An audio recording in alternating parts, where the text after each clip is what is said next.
Hey everyone, welcome back. Today I'm going to show you how to create a limit order on Uniswap, step by step. If this helps you, hit like so more people can find it. First, open the Uniswap web app and connect your wallet.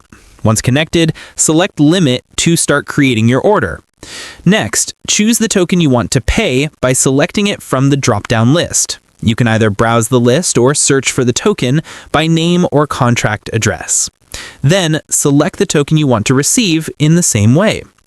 Enter the amount you want to pay or receive manually, or choose max to use your full balance.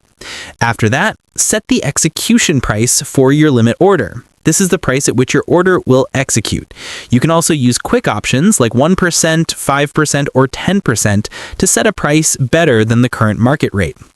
Next, select the expiration time for your limit order. This is how long your order will stay active before it expires. When everything looks good, click Submit Order, review all the details, and then select Approve and Swap to confirm your limit order. That's it. Your limit order will now stay open until it's executed at your specified price, canceled, or expires. If this helped you, hit subscribe and turn on notifications so you don't miss more crypto tutorials. Thanks for watching, and I'll see you in the next one.